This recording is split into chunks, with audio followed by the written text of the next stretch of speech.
It's not that Stu Skinner to this point in the series has been bad. It's just that Bobrovsky has been better, and there were ill-timed goals. Not bad goals, but just when you need a save, they weren't getting it on a continued basis. And then also, you look at the change up front and bringing Jeff Skinner into the equation. They take out Arvidsson, a very popular player, an energy guy, and the debate among the group there was, okay, do we take out Podkolzin?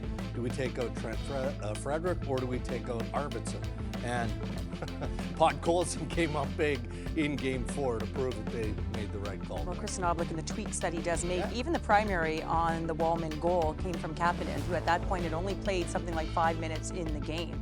So all of a sudden, he was the least amount played in terms of time on ice, and now all of a sudden, he's finding a way to the score sheet. So again, a nice button to push. Frankie, you mentioned Darnell Nurse, who has a rough start, takes one of those penalties that leads to the first goal and didn't really have a good first period, and then comes out and gets that goal and assist. One of the main reasons they turned it around. Let's hear from Darnell Nurse.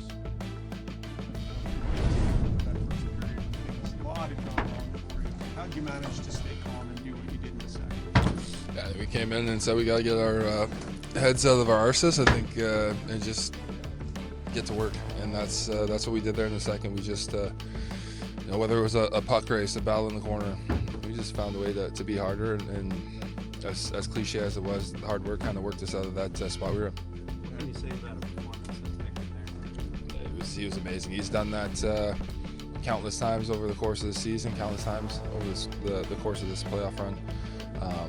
He steps up in big moments for us, and no different tonight. Some of the guys were saying after Game 3 that Leon talked to the team, afterwards, and kind of see him then practice what he preaches, and those games that you've won, he scores in overtime. What's that mean?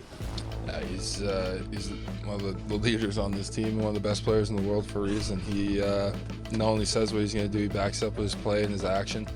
And that's what makes him an amazing leader. And we get into overtime and those tense moments, and he has an ability to relax and then just make plays, and gets rewarded for working hard in it. How were you able to refocus after that heartbreaking goal at 19 seconds? Yeah, we just came in the room and took a deep breath, and I think everyone had the realization that after the first period down 3-0, we had the opportunity to come out and play overtime. We'd all be very happy with it. So that was the mindset and the approach we took, and obviously there was pushes back and forth and chances back and forth, but we stuck with it and made the one convert. You also have puck goals, and just kind of factoring in a number of these goals, the sort of fourth line player that work ethic kind of was out, sort of making his night in that spot. Yeah, he's Pods gives everything. It doesn't just need to be a game day. It could be a practice day. It could be an off day. He gives everything, and got rewarded for it tonight. But that's the work ethic and the passion that he brings to our team, to our game, and that life and that juice that he brings every night. What do you mean you step off the wall and put that in the way you did? Yeah, it was nice to contribute. I think the 2 games before wasn't. Felt like I had more to give to the group, and it was good to contribute here tonight, and gonna need more of that over these last however many games. Now the guy who started the comeback, Ryan Nugent-Hopkins. Ryan, you've played in the league for a long time, been in a lot of playoff games now. How do you think Oh no, probably not with the stakes this high, obviously. Get behind and have to chase it, but we just did a great job of putting our heads down and continuing to fight. Yeah.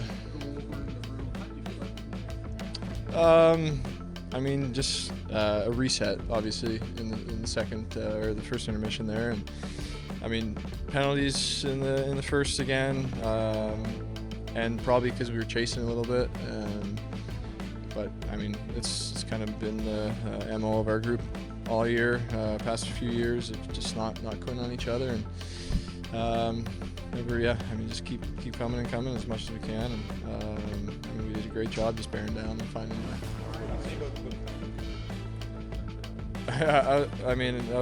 Unbelievable to be able to step into a game like that, make some huge saves, like really tough saves, clutch saves. I can't imagine coming off the bench as easy as a goalie, but he stepped in beautifully.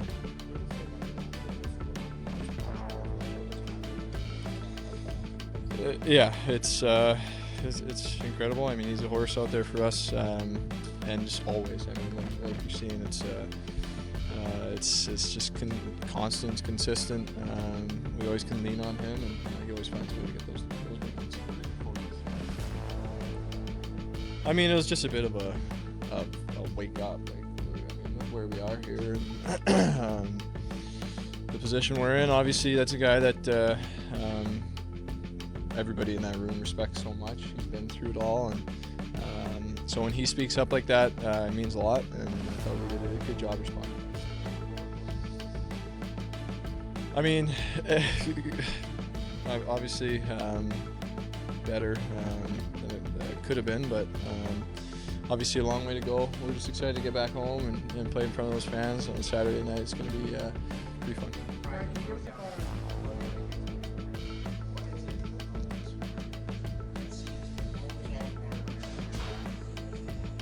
Yeah, I mean, it's just, I guess it just comes down to the individuals in the room, and we just push each other, and we don't want to quit on each other. And I mean, obviously you got to have a tight-knit group to be able to do that, but also the right individuals to just be able to have that within themselves to never stop. And like I said, it does show a lot about the group that we have to not want to quit on each other.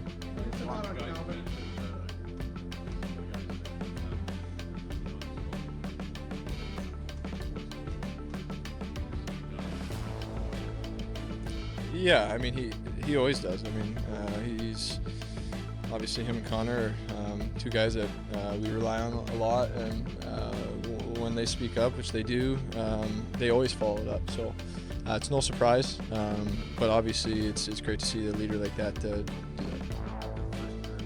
At the podium, Panthers head coach Paul Maurice. Paul, just another one of those games in the series, another tight one. Just what did you see from your team? You guys go up 3-0, and then what did you see from Edmonton that got them back in? Just how the roller coaster of everything that unfolded after that? Well, it was just a mirror of the first period.